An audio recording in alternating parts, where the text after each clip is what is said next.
요즘 대학에 가면은 아침을 먹는 구내 식당에서 아침을 먹는 대학생들이 많이 늘었다고 합니다.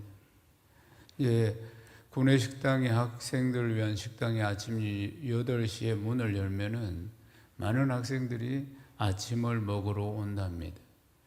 그게 어떻게 해서 이런 현상이 일어났느냐 하면은 정부가 시행하고 있는 1,000원의 아침밥 이 정책 때문에 그런 것입니다. 이제 대학생들이 주로 자취를 하는 학생들이 많이 있는데, 그런데 보면 그들이 밥을 할 줄 아는 것도 아니고 반찬을 만들 수 있는 것도 아니고, 그러다 보니까 자취를 하는데도 삼시세끼를 다 사 먹습니다. 사 먹는데 삼시세끼를 다 사 먹기에는 경제적인 부담이 크니까 아침은 주로 그냥 때우고 점심 저녁 정도 사 먹고 그렇게 하는 겁니다. 물론 이제 아침을 안 먹는 이유는 경제적인 이유가 가장 크고, 그리고 또 여러 가지가 이유가 있겠지만은 아침을 먹지 않는 것이 나중에 또 건강에도 문제가 생길 수가 있으니까 나라에서 이제 정책으로 이제 구내 식당에서 1,000원을 주고 식사를 할 수 있도록 이제 정부가 지원해주고 하는 방식을 이제 시작했다는 것입니다. 그럼 학생들에게 이제 1,000원만 내면은 반찬 세세 국 하나 그리고 밥 하나 이렇게 나옵니다. 한번 사진으로 보시겠습니까? 예, 우리 교회 구내식당보다 좋은 것 같아요. 보니까 화면으로 이거는 이제 경희대학교에서 이제 제공하는 1,000원의 아침밥입니다. 학교에서 주는. 그러니까 이제 처음에 이게 시작할 때는 원가를 낮추어 가지고 이제 그래서 이제 학생은 1,000원 부담하고 나머지는 학교가 부담하고 이렇게 이제 시행을 했는데, 그런데 이제 이걸 어느 대학부터 시작했느냐면 2012년도에 순천향대학에서부터 이제 시작을 했습니다. 근데 이게 이제 호응을 얻으니까 각 대학들마다 다들 이제 1,000원의 아침밥을 시작했는데, 서울대하고 전남대가 2015년도에 시작하고 부산 지역에는 부산대가 2016년에 시작하고, 그래서 이제 그때는 정부의 지원이 없었습니다. 단지 이제 단가를 2,000원 정도로 만들어서 이제 1,000원은 본인이 부담하고 1,000원은 학교가 부담하고 이렇게 이제 시작이 된 것입니다. 근데 지금은 이제 정부가 지원을 해서 41개 대학에서 이제 이걸 실행하고 있고, 이제 올해는 더 많은 대학, 한 66개 대학이 정부의 지원을 받아서 이렇게 실행할 것이라고 합니다. 또 이렇게 되니까 또 어느 대학은 한술 더 떠가지고 1,000원도 안 받겠다, 학생들에게 아침 식사는 무료로 제공하겠다, 이런 대학들도 나오고, 또 어떤 대학은 또 오후에는 커피도 무료로 제공하겠다, 이런 대학도 나오는 것입니다. 그러니까 무슨 일이든지 어떤 일을 진행할 때는 어떤 목적이 있을 것입니다. 무슨 일이든지. 그리고 또 그 일에 따라오는 효과들, 그리고 또 그 일을 진행하면서 사람들에게 나타나는 어떤 반응들, 원하는 반응이 있고 효과가 있고 목표가 있을 것인데, 그래서 이제 이 아침 1,000원, 이 1,000원의 아침밥도 역시 계획하는 사람들의 어떤 효과를 기대했을 것이고, 또 이것을 만나는 사람들의 어떤 반응들, 이런 것들을 기대했을 것인데 실제로 그것보다 더 이상의 반응들이 나타나고 효과가 있다는 것입니다. 그러면 원래 어떤 일들을 할 때 어떤 목표를 세우고, 그리고 어떤 반응과 함께 그 일에 대해서 반응과 어떤 효과가 그 이상으로 나오게 될 때는 그 일을 성공했다, 이렇게 이야기하기도 하죠. 계획한 대로 너무나 잘 됐다, 계획한 그 이상으로 잘 됐다, 그럴 때 성공했다, 그런 이야기를 하는 것입니다. 사랑하는 여러분, 오늘 말씀해 보면 예수님이 이제 본격적으로 공생의 사역을 시작하시면서 갈릴리에서부터 사역을 시작하십니다. 갈릴리에서부터 사역을 시작하시는데, 이 성경을 분석할 때 우리가 이것을 이제 1차 이제 갈릴리 사역이다, 예수님 사역 이렇게 부릅니다. 근데 이곳에서는 천국 복음을 전파하시면서 사역을 시작하셨는데, 그런데 예수님이 공생의 사역을 시작하시면서 갈릴리에서부터 사역을 시작하셨을 때 기대하는 반응이 있었을 것입니다. 그리고 기대하는 효과가 있었을 것이라 그 말입니다.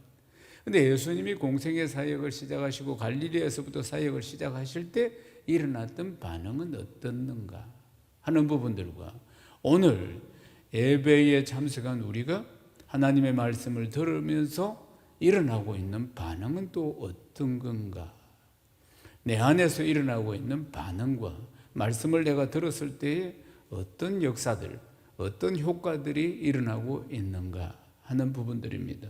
사랑하는 여러분, 말씀을 선포하는 사람은 어떤 효과가 있기를, 어떤 반응들이 청중이 있기를 기대하는 마음들이 있을 것이고, 여러분들은 오늘도 말씀을 들으면서, 이 귀한 복음을 들으면서 내 안에 어떤 반응이 일어나고 어떤 효과가 일어나고 있는가를 또 한 번은 체크를 해보셔야 하는 것입니다. 사랑하는 여러분, 오늘 말씀을 통해서 큰 깨달음과 은혜와 결단이 있기를 주님의 이름으로 축원합니다. 예수님께서 세례 요한이 잡히신 이후에 갈릴리로 오셔서 이제 본격적인 사역을 시작하십니다.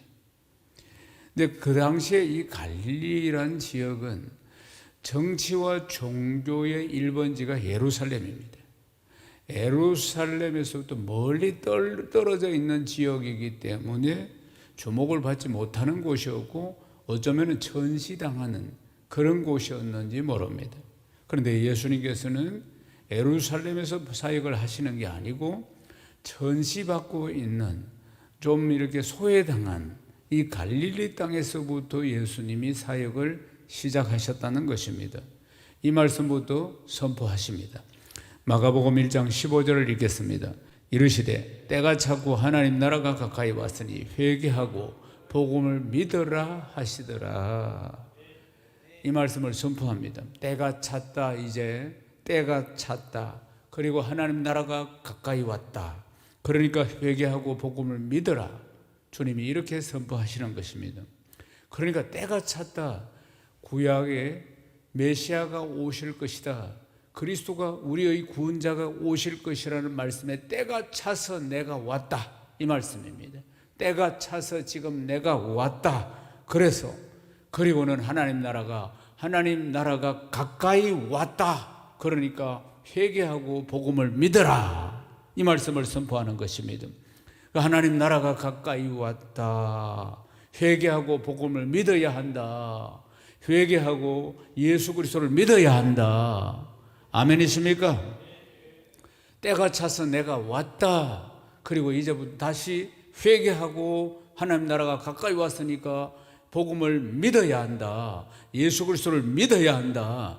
그분이 왕 되시고 주인 되시고 그리스도 되심을 믿어야 한다. 그렇게 선포하시면서 이 사역을 시작하셨다는 것입니다. 회개하고라는 말을 주목해야 하는 것입니다. 회개한다는 것은 완전히 돌이키는 것을 말씀하는 것입니다. 회개한다는 것은, 그러니까 어디로부터 돌이킵니까? 세상으로부터, 다시 말씀드리면 죄로부터 내 생각과 내 삶의 방향을 완전히 돌이키는 것을 회개를 하는 것입니다. 그들은 지금 전부 세상을 향하고 있습니다. 육신의 정욕과 안목의 정욕과 이 세상의 자랑을 향해서 나아가고 있는 모든 생각과 모든 삶을 다시 돌이켜서 다시 하나님께로 돌아와야 한다. 말씀으로 돌아와야 한다. 회개하고 복음을 믿어라. 회개하고 예수를 믿어라. 말씀하고 있다는 것입니다. 사랑하는 여러분, 회개는 어떻게 하는 것인가? 예수 믿을 때 한 번 하는 것인가? 아닙니다. 사랑하는 여러분, 오늘도 여러 차례 아니면 하루를 보내면서 여러 차례 거울을 보듯이, 내 모습을 보듯이 순간순간마다 내 모습을 말씀을 통해서 바라봐야 한다는 사실 아니겠습니까?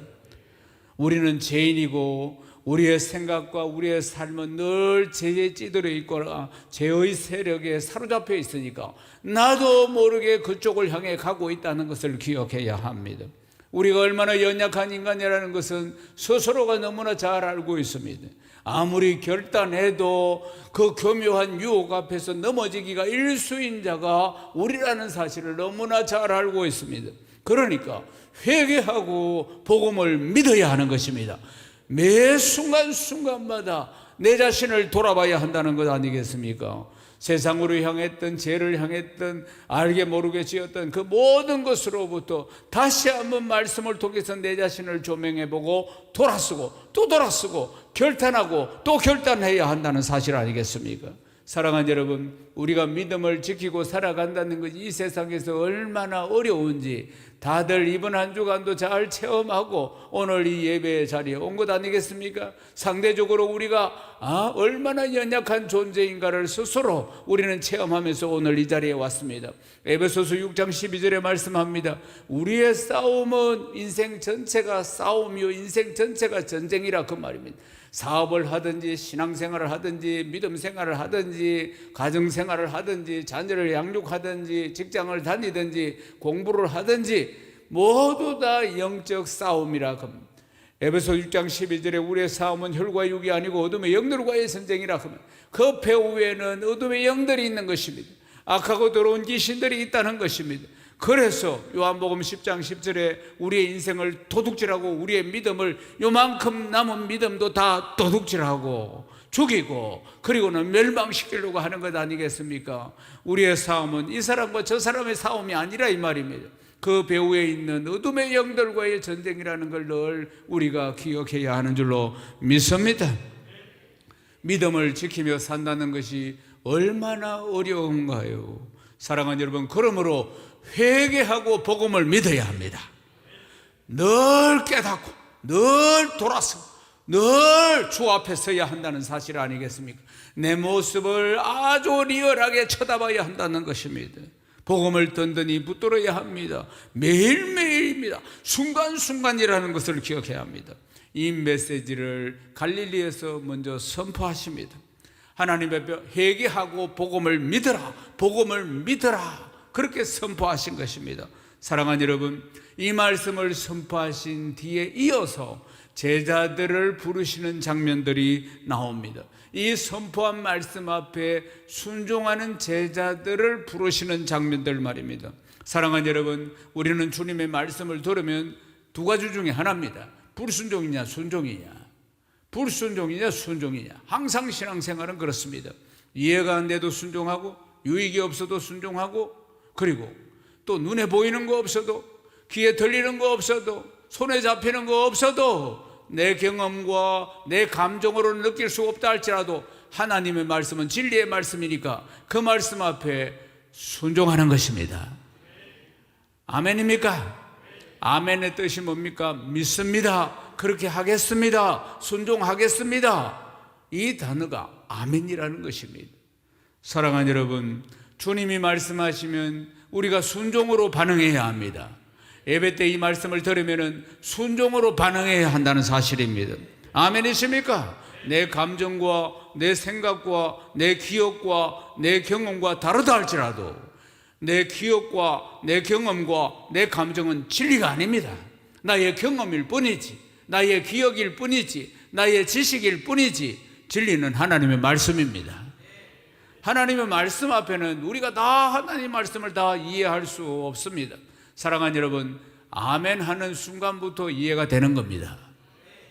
복음을 전하다 보면은 복음이 이해가 안 되기 때문에 하나님께서 인간의 몸으로 이 세상에 오셨다는 게 이해가 안 되고 예수님이 내 죄를 다 담당해 주셨다는 것도 이해가 안 되고 그래서 나는 예수를 잘 못 믿겠습니다. 받아들일 수가 없습니다. 사랑하는 여러분, 이해가 되고 나서 예수를 믿는 게 아닙니다. 아멘 하면은 그때부터 성령이 역사하셔서 이해가 되는 것입니다. 기독교의 진리는 내가 내 짧은 지식으로 내 짧은 경험으로 이해가 되는 것이 아닙니다. 이 영적인 세계는 내 지식으로 인간이 연약한 인생이 이해가 되는 것이 아닙니다.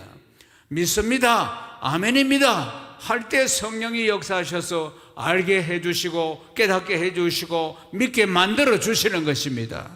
할렐루야. 사랑하는 여러분, 그러므로 언제나 우리는 하나님의 말씀 앞에서 아멘으로 결단하고 회개하고 복음을 믿어야 하는 것입니다. 회개하고 돌아서야 한다는 사실입니다. 누가복음 1장 38절을 읽겠습니다. 마리아가 이르되 주의 여종이오니 말씀대로 내게 이루어지다 하매 천사가 떠나가니라. 아멘. 예수님의 어머니 마리아의 이야기입니다. 사랑하는 여러분, 천사 가브리엘이 하나님 아버지께서 보내셔가지고 요셉과 약혼한 마리아를 찾아옵니다. 찾아와서 마리아에게 잉태할 것이다, 그리고 아들을 낳을 것이다, 그 이름을 예수라 하라, 이렇게 이야기를 해주는 것입니다. 사랑하는 여러분, 무슨 뜻입니까? 하나님의 아들이시다, 네가 잉태하게 될 것인데 아들이고 그 아들이 하나님의 아들이시다, 이름을 예수라 하라. 사랑하는 여러분, 마리아는 요셉과 정혼했지만 남자를 모릅니다. 그런 상태에서 지금 임신을 한다. 그 당시의 율법은 바로 돌로 맞아서 사형입니다. 돌로. 간음한 여자들. 사랑하는 여러분, 요한복음 8장에 보면 나오지 않습니까? 간음한 여자가 현장에서 잡혔습니다. 현장에서 잡혀가지고 예수님을 걸어서 넘어뜨리기 위해서 무리들이 그 여인을 예수님께 데리고 딱 오는 겁니다. 율법에는 간음한 여인은 돌로 쳐서 현장에서 죽이라고 했는데 예수님 어떻게 하면 되겠습니까? 이렇게 묻습니다. 예수님을 걸고 넘어져. 이래도 걸리고 저래도 걸리는 겁니다. 말하자면 예수님은 늘 사랑이라는 이야기를 하시고, 그래서 사랑으로 풀으라고 하면은 이제 율법에 걸리게 되고, 딱 이쪽에도 걸리고 저쪽에도 걸리고, 딱 그 유명한 말씀을 예수님이 하십니다. 너희 중에 죄 없는 자가 먼저 쳐라. 예수님이 말씀하십니다. 그리고 성경을 보면 바닥에 예수님이 글을 서셨다고 했습니다. 뭔가를 서셨다고. 그러니까 그들이 지고 있던 돌을 슬그머니 놓고 한 사람씩 한 사람씩 뒤로 빠져나갔다고 했습니다. 그래서 성경학자들이 주님이 뭘 서셨을까? 성경학자들이 추적하기는 앞에 서 있는 사람부터 죄를 서기 시작했다는 겁니다. 예수님이. 그러니까 김돌세 너는 무슨 죄를 지었고, 이철수 너는 무슨 죄를 지었고, 그러니까 앞에 무리들이 이걸 보는 순간에 가슴이 찔려가지고, 양심이 찔려가지고 슬그머니 죄 없는 자부터 먼저 쳐라, 이러니까 다 그 죄를 주께서 바닥에 글을 쓰시면서 지적을 하니까 양심이 찔려가지고 다들 돌을 버리고 갔을 것이다. 그렇게 추적을 하는 것입니다. 사랑하는 여러분, 마리아 임신을 하면은 돌 맞아 죽는 겁니다. 처녀가. 그런데 이렇게 대답합니다. 주의 여종이오니 말씀대로 내게 이루어지이다. 목숨 걸고 순종하는 모습을 볼 수가 있습니다. 사랑하는 여러분, 우리가 예수를 믿으면서 하나님 말씀을 들을 때 우리가 결단해야 하는 것은 언제나 이해가 안 되어도, 내가 계산했을 때 유익이 없다 할지라도 그 말씀 앞에 순종하는 것입니다. 그 말씀 앞에 순종하는 것입니다. 우리가 어떤 반응을 보여야 되는가? 불순종이냐 순종이냐, 둘 중에 하나를 선택해야 합니다. 언제나 하나님 말씀 앞에서는. 사랑하는 여러분, 내가 계산을 해보고 이것은 나에게 유익이 있으니까 순종을 하고 이걸 순종해서는 내가 손해볼 것 같으니까 불순종하겠다. 우리는 선택의 여지가 없는 것입니다. 우리는 무조건 순종해야 합니다. 아멘이십니까? 요한복음 10장 10절의 말씀을 이렇게 합니다. 도둑이 온 것은, 이 악한 영들, 이 사단과 마귀가 온 것은 우리 인생을 도둑질하고 죽이고 멸망시키려고 하는 것이고, 주님이 오신 것은 우리에게 생명을 주시되 더 풍성히 주시기 위함이라. 아멘이십니까? 로마서 8장 28절에 하나님을 사랑하는 자에게는 이 모든 것들이 합력해서 선을 이루게 하신다고 말씀하셨어요. 선을 이루어서, 지금은 내가 손해가 되는 것 같고 어려운 것 같지만은, 그러나 이 모든 것들을 다 합력해서 선을 이루게 더 좋은 것으로 주시는 주님을 믿어야 합니다. 할렐루야. 하나밖에 없는 아들 예수 그리스도를 죽이시기까지 우리를 사랑하신 분 아니겠습니까? 예수 그리스도를 죽이시기까지 우리를 사랑하신 분이 뭘 못 주시겠느냐, 그 말입니다. 하나님은 사랑이시라 확신하시기를 주의 이름으로 축원합니다. 우리 아버지 하나님은 좋으신 하나님 아니겠습니까? 내가 이해가 되지 않는다 할지라도 말씀 앞에서 순종, 결단하며 순종하고 그 반응을 주께 보여드려야 한다는 것입니다. 할렐루야. 주께서 천국 복음을 전파하시면서 회개하고 복음을 믿어라 말씀을 하시고, 그리고 이어서 제자들을 콜링하는 장면이 보입니다. 어디였어요? 갈릴리 바다라고 했습니다. 갈릴리 바다 주변을 거니시면서 사역을 하시면서 제자들을 부르시는 장면이 나옵니다. 갈릴리 바다라 이렇게 성경이 기록하고 있는데 엄밀히 말하면 호수입니다. 길이가 한 20km, 폭이 한 10km, 깊이는 한 50m 되는 큰 호수입니다. 하도 크다 보니까 이제 이 바다라 이렇게 부르기도 합니다. 그런데 해수면보다 240m가 낮습니다. 그러니까 해수면보다 240m가 꺼진 곳이라 그 말이죠. 말하자면은.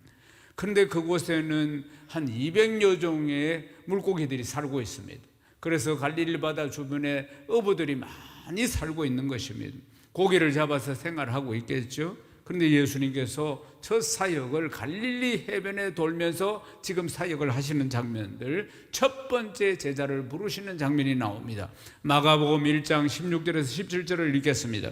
갈릴리 해변으로 지나가시다가 시몬과 그 형제 안드레가 바다에 검을 던지는 것을 보시니 그들은 어부라. 예수께서 이르시되 나를 따라오라. 내가 너희로 사람 낚는 어부가 되게 하리라 하시니.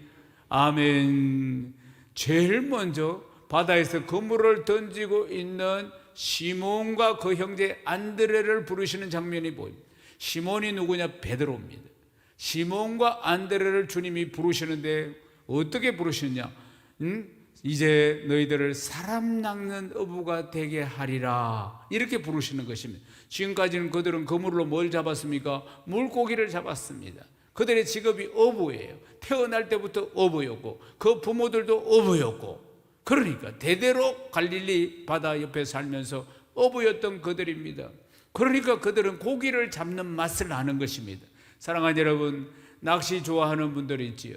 낚시 좋아하는 분들은 이제 막 낚시를 가는 날은 막 이만한 걸 잡을 것이라고 설레이는 마음으로 갑니다. 그럼 보면은 뭐 낚시를 가서 그 고기가 잡혔을 때 그 낚싯대를 잡고 있을 때 그 스릴이 그저 막 그만 얼마나 이 손맛이 좋은지 이루다 말로 다 표현할 수가 없다고 낚시하는 분들은 그런 이야기, 고기가 물었을 때 말하자면은. 그런데 낚시 좋아하는 분들이 계산을 해보면은 그 고기값보다 낚시하러 가는 비용이 훨씬 더 많이 듭니다. 그런데 그 고기를 잡을 때 그 쾌감 때문에 생물 살아있는 것이 파닥 거리면서 올라올 때 그 쾌감 때문에 낚시를 가는 겁니다. 낚시를. 사람 낚는 어부가 되게 하리라. 주님이 말씀하신 것은 뭐냐? 그들이 고기를 잡는 맛을 안다 이 말입니다. 직업이 어부이니까 사람 낚는 어부가 되게 하리라. 그러니까 그들이 다 내려놓고 사람을 낚는 어부가 되게 하리라. 무슨 뜻입니까? 마태복음 28장 18절에서 20절에 있는 말씀처럼 너희는 가서 모든 민족으로 제자를 삼고 아버지와 아들과 성령의 이름으로 세례를 주고 내가 분부한 모든 것을 가르쳐 지키게 하라. 볼지어다 내가 영원토록 너희와 함께 하리라. 제자 삼는 비전, 사람을 살리고 일꾼을 세우는 제자 삼는 비전을 주신 것입니다. 그러니까 이제 고기가 아니고 사람을 구원하고 세우는 일을 맡겠구나, 기대와 설레이는 마음으로 주님을 따랐다는 거 아니겠습니까? 사랑하는 여러분, 그럴 때 그들은 그물을 다 버리고 따라오는 것 아닙니까? 그물이 재산입니다. 그물이 생계의 수단입니다. 그런데 그걸 다 내려놓고 적시에 순종하고 따라가는 모습을 보십시오.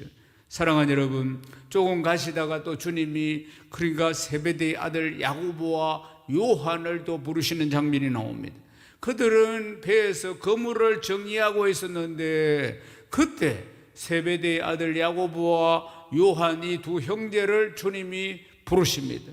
그때 그 배에는 누가 있었느냐? 세베대, 그러니까 그 아버지가 그 배에 있었고 같이 작업을 했기 때문에, 그리고 품꾼들이 있었고, 품꾼들, 근데 그물을 던지는데 많은 사람들이 필요하니까 낚시를 하는데, 고기 잡는데 품꾼들이 있었고, 세베대의 아버지가 있었고, 그리고 두 아들이 있었고, 품꾼들이 있었는데, 주님이 그 중에서 바로 세베대 아들 야고보와 요한을 사람 낚는 어부가 되게 하리라 딱 부르시니까 이들이 그냥 다 두고 주님을 따라왔다는 사실입니다. 사랑하는 여러분, 그게 쉬운 일이겠습니까? 지금 아버지가 있습니다. 한 배에서 같이 작업을 해왔다 그 말입니다.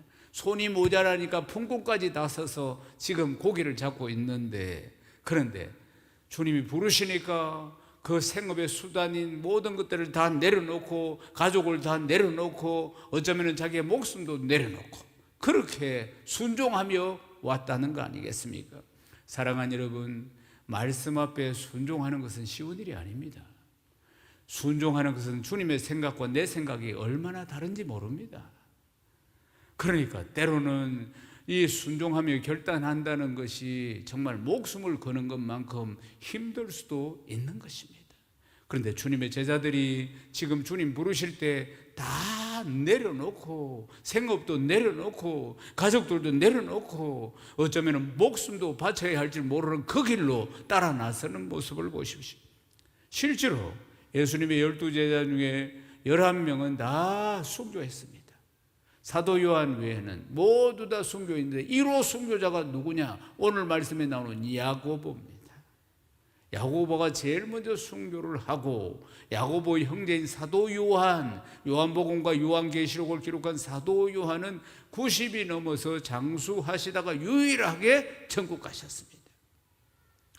그런데 사도 요한 기록에 보면은 사도 요한이 90이 넘어서 주일이 되면은 설교를 하러 강단에 나오시는데 들것에 실려서 기력이 세해가지고 나오십니다. 유일하게 이 세상에 지금 예수님을 직접 본 사람입니다. 예수님과 직접 살았던 사도 요한 제자입니다. 그러니까 사람들이 주님의 이야기를 듣기 위해서 산정인이기 때문에 인산인해를 이루었다 그 말입니다. 인산인해를, 주님을 직접 목격한 3년 반 동안 같이 살았던 산정인이기 때문에 주님에 대한 이야기를 듣기 위해서 인산인해를 이루어야 돼요. 그런데 이분은 이제 90이 넘어서 기력이 세가지고 주일날 설교를 하기 위해서 나오는데 들것에 실려서 나옵니다. 그래도 사람들이 주님이 어떤 분이신지 알고 싶어서 이 사도 요한의 입술을 통해서 듣고 싶어서 그렇게 말합니다.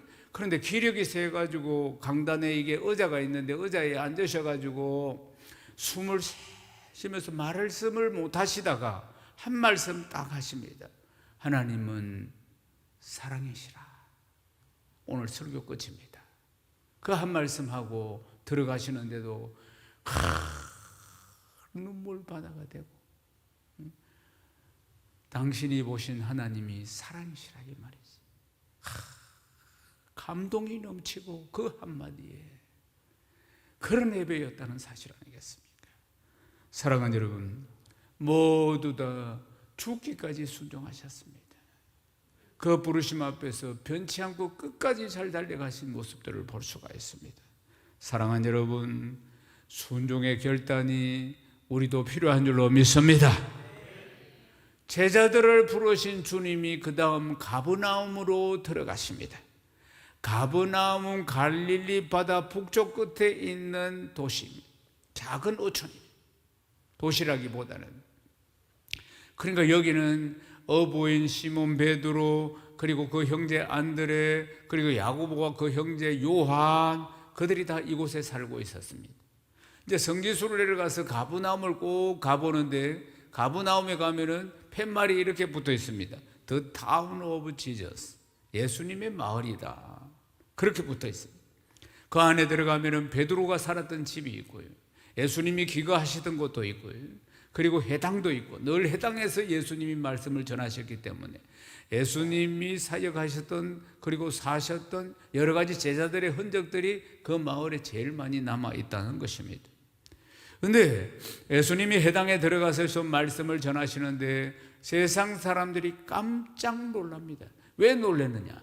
그동안 해당에서는 누가 말씀을 전했느냐? 바리새인과 서기관들이 전했는데 그들이 전한 말씀과는 완전히 달랐기 때문에 그렇습니다. 완전히. 마가복음 1장 22절을 읽겠습니다.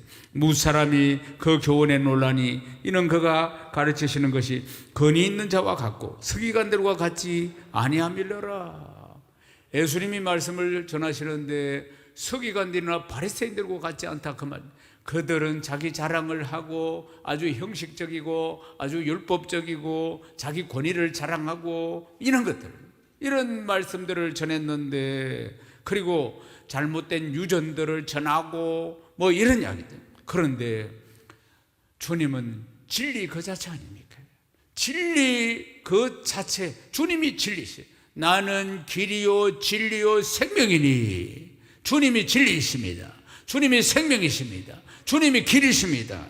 그러니까 바로 진리이신 그분이 진리의 말씀을 전하니까 이 말씀은 미앙금이 되어서, 하나님 말씀은 살아있고 그리고 좌우의 날성검이 되어서 심령의 골수를 쪼개고도 남는다 이 말입니다. 그러니까 그 말씀은 그들이 처음 들어보는 말씀이지, 복음이라면 처음 들어보는 메시지. 사랑하는 여러분, 주님이 선포하신 말씀이 바로 복음입니다. 회개하고 복음을 믿어라, 그렇게 선포하셨다는 사실 아니겠습니까? 그때 귀신 들린 사람이 있었는데 그 자리에 그때 더러운 귀신 들린 사람이 소리를 지르기 시작합니다. 발작을 한다 그 말이. 아래에 있는 귀신이. 마가복음 1장 24절을 읽겠습니다.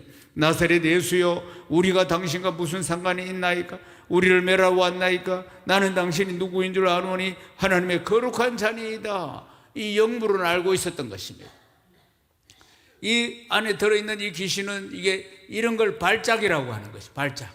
이게 보고 소리를 지르는 것입니다. 막 주님을 알아보고 소리를 지르는 것입니다. 더러운 귀신이 주님이 어떤 분인지 세상 사람들은 지금 알지 못하고 있는데 이 악한 영은 그러니까 영적인 존재니까 알아봤다 이 말입니다. 그러니까 예수님이 꾸짖어서 잠잠하라, 그 사람에게서 나오라 말씀하시니까, 그러니까 주님의 이 권위 앞에서 불벌 떨면서 경련을 일으키고 귀신이 떠나갔다는 사실입니다. 이 사실 앞에서 사람들이 다 놀랍니다. 아니 그가 누구이기에 귀신도 꼼짝하지 못하고 떠나가는가, 이런 장면을 처음 봤기 때문에, 마가복음 1장 27절을 읽겠습니다. 다 놀라 서로 물어 이르되 이는 어찌미뇨? 권위 있는 세교훈이로다. 더러운 귀신들에게 명한 적 순종하는도다 하더라. 이 사실 앞에서 그들이 충격을 받습니다. 주님의 권위 앞에서 충격을 받는 모습을 볼 수가 있습니다. 사랑하는 여러분, 제약된 우리 인생들은 주님의 말씀 앞에 순종하기가 쉽지 않습니다. 우리의 본성은 제약된 본성을 가지고 있습니다. 그러니까 우리는 본성 자체가 죄를 쫓아가게 되어 있습니다. 본성 자체가 죄의 포로가 되어서 살아가는 것입니다. 그러니까 우리는 본성대로 가만히 놔두면 죄를 짓습니다.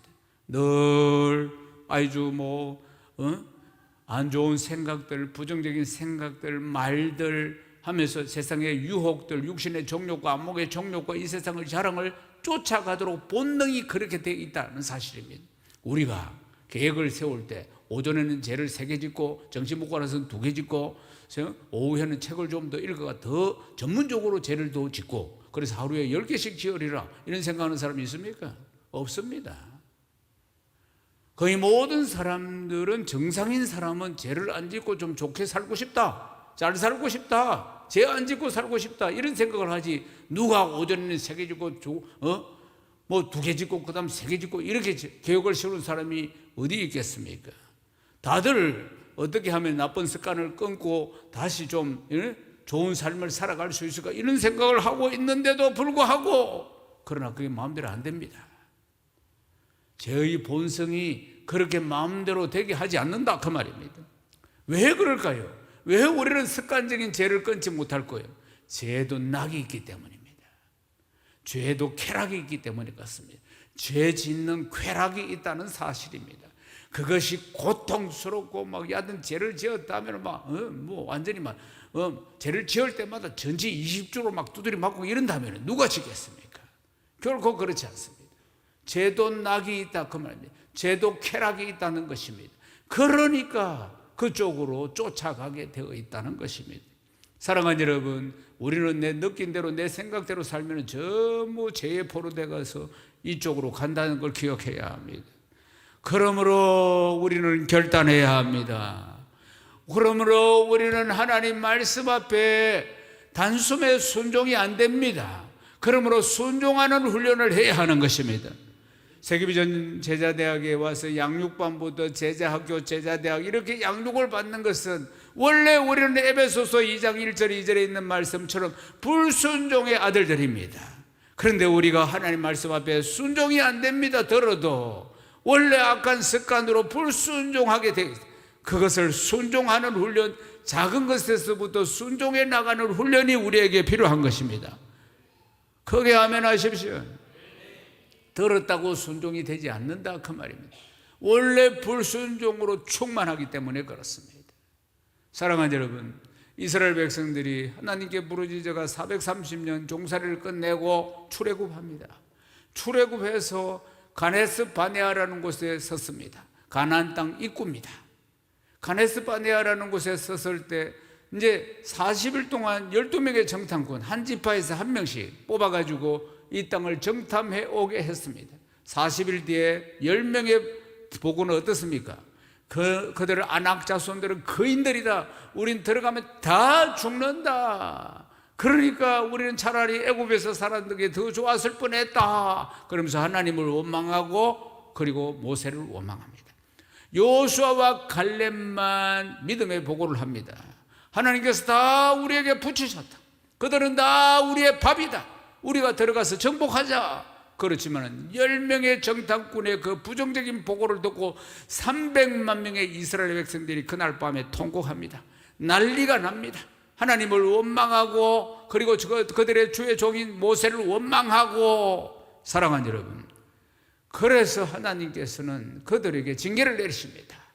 징계를 내리시는 게 40일이 하루가 1년씩 40년 동안 광야를 방황하게 만들고, 그리고 그 40년 동안 원망한 1세대 300만 명은 모두 다 사막에 묻고, 그리고 가나안 땅 들어가는 사람은 여호수아 갈렙 1세대는 2사람, 그 다음 나머지는 전부 2세대였다는 사실입니다.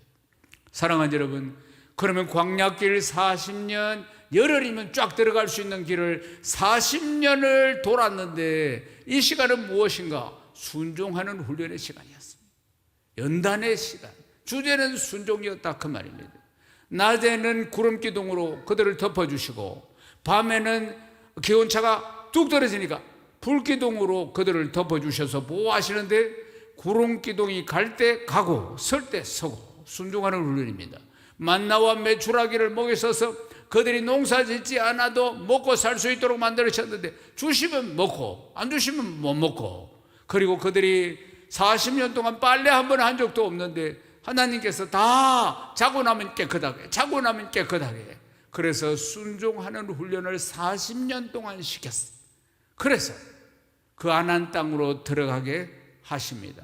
40년 동안 돌아서 그들이 다시 가네스 바네아에 이르렀을 때 이르는 말씀 보십시오.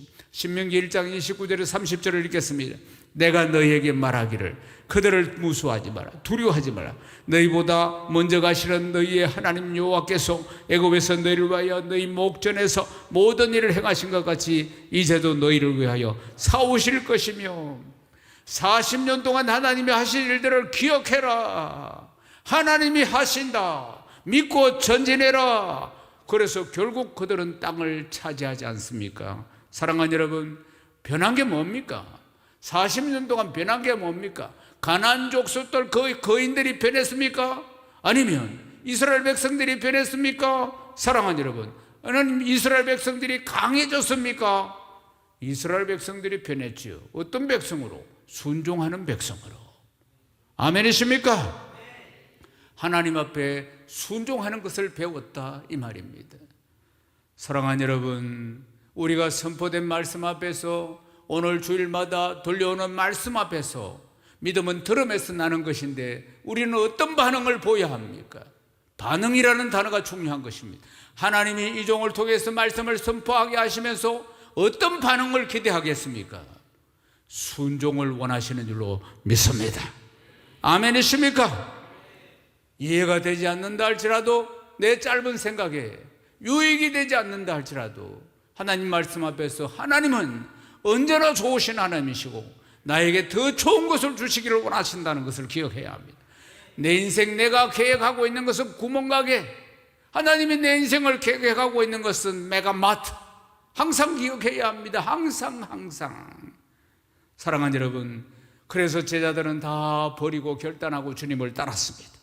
그 생계의 수단인 그 모든 것들, 거물도 버리고 배도 버리고 가족들도 버리고 심지어는 생명까지 드리면서 주님을 따랐던 것 아니겠습니까? 사랑하는 여러분, 오늘도 이 강단에서 복음이 선포됩니다. 하나님의 말씀입니다. 회개하고 복음을 믿으라고 말씀하고 있는 것입니다. 오늘도 이 말씀 앞에 결단하고 믿고 따라야 할 줄로 믿습니다. 이해가 되지 않는다, 유익이 없다 할지라도 내가 계산을 해볼 때 하나님의 말씀이 선포되면은 그 말씀 앞에서 내 모습을 돌아보고 회개하고 세상으로 가 있는 내 마음, 세상으로 가 있는 내 생각, 세상으로 가 있는 내 삶의 패턴을 다시 돌이켜서 주님 앞에 서서, 말씀 앞에 서서 복음을 믿고 승리하는 귀한 성도 다 되시기를 주님의 이름으로 축원합니다.